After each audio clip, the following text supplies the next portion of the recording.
The term social justice warrior is one of the most obsolete and least necessary terms perhaps in the English language today.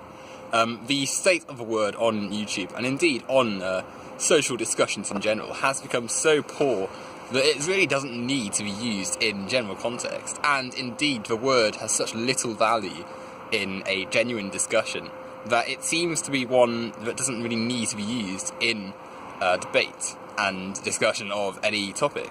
The word itself, obviously, SJW, social justice warrior, if we break it down, really holds very little value as an insult. Social would be the idea that you participate in society, that you're part of a social community and a group of people. Thus, that can apply to literally anyone on the planet using the internet, as once you're in the public discussion, you are part of a social forum. Thus, social applies to everyone. Justice is, again, a subjective and interchangeable topic and meaning for whoever you're talking to. Certainly, a person's justice does not become less justice if it's coming from another person, and everyone has different ideas of what justice is. So, for instance, a white nationalist believes that justice is the superiority of the white race. A fascist or Nazi might believe in their ideology to be justice, even though it may not be to most people. That is their form of justice. A socialist may believe that ending capitalism is a form of justice.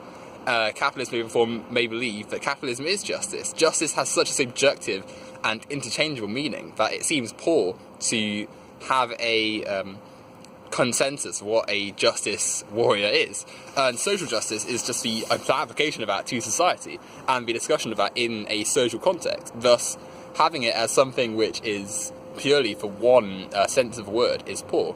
And warrior, again, is used to be thrown at people of a supposedly SJW stance. But it can apply to anyone. The idea of a warrior being used for the term is the idea that they are being aggressive and loud and annoying with their terminology and their usage.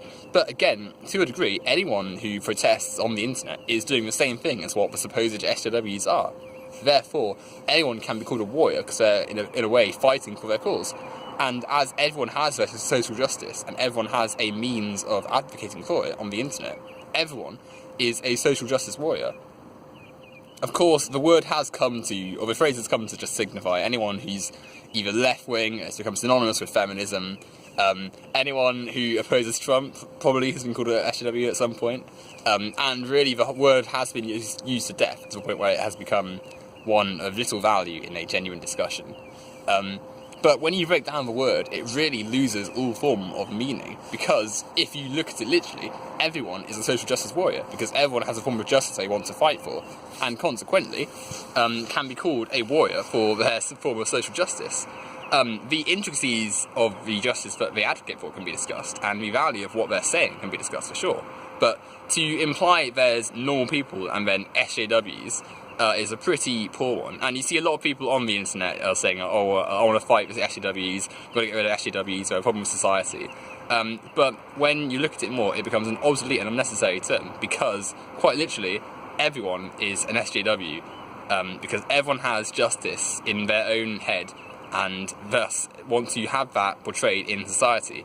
And people who talk about it and advocate for it on the internet can be called an SJW by that logic. Therefore, everyone, both left and right, anti-feminist and feminist, capitalist, socialist, Nazi, whatever, everyone is an SJW. Thus, the term holds no meaning and shouldn't be used in a genuine, serious debate.